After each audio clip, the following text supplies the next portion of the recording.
Moses stood on a mountain,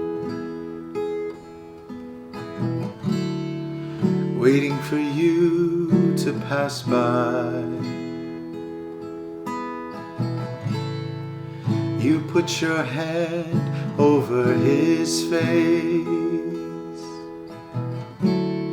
so in your presence he wouldn't die. And all of Israel saw the glory, and it shines down through the age. Now you've called me to boldly see your face. Show me your face, Lord. Show me your face.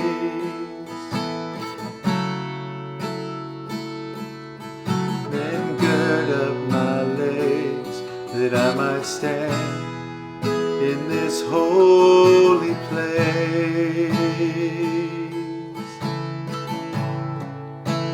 Show me your face, Lord. The power and grace.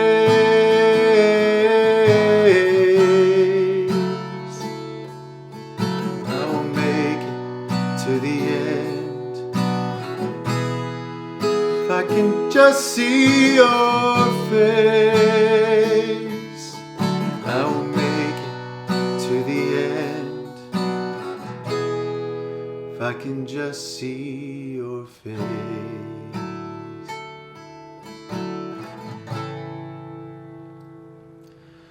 As I sing that song, it reminds me of a conversation that God and Moses had up on the mountain in Exodus 33. And it's an important conversation because it's after the whole thing that happened with the golden calf.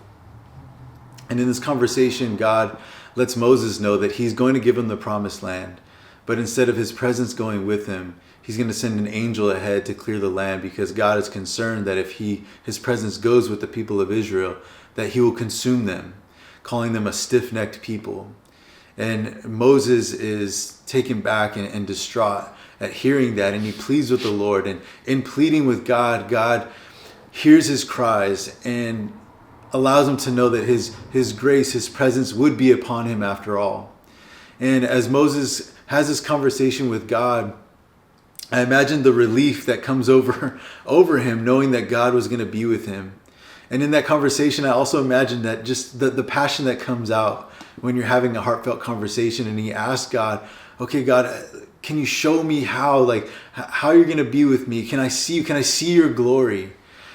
And in asking that, God tells him, you can't see my glory because no one can see my face and live. So he comes up with this scenario where he hides Moses in a rock, and he would allow him to be covered with his hand as his glory passes by. And as his glory passes by, Moses could then peek out and see God's back, and at least that he could see God in that way. And as I'm imagining them having this conversation and the emotions that come along with it, I'm really taken back at Moses' response, because God told him that he was going to get the promised land. This is the whole point, right? That God's people were going to go from slavery, go into this land of promise flowing with milk and honey. And even though it was the thing in the place where his people would flourish, where God had promised, if God's presence didn't go with him, Moses didn't want anything to do with that. And I think that is the heart right there behind what God is speaking to me through this message. And as we as trustworthy psalmists present ourselves before the living God to be used as a vessel for his honor and for his glory, I would just encourage you that as you ask for things of the Lord, as you put yourself in God's presence, and as our emotions pour out through our worship, and as the excitement maybe of having a conversation with God and the emotion of all the things that are going on around us, sometimes even in our excitement, we ask for things that we don't even realize what we're asking for. The way that Moses asked God, show me your glory. I imagine that God loves Moses and is like, man, I wish I could, but there are things that are just not for you, not right now, not at this time. And so even though the blessing of God's presence and his grace being upon Moses in the journey towards the promised land, there was something still that he had to hold back from Moses because it just wasn't time yet. So as you put your petitions before the Lord, as you're pouring your heart out to God, know that God hears your prayer. God's presence will go with you.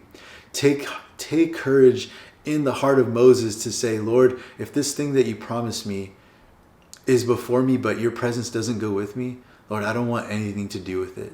Yet at the same time, when you ask of God those things that are in your heart, and God holds something back because maybe it's just not time yet, because it was for Moses' own benefit that God did not show him his glory. So perhaps there's something in your benefit that God withholds for a certain time and a certain season.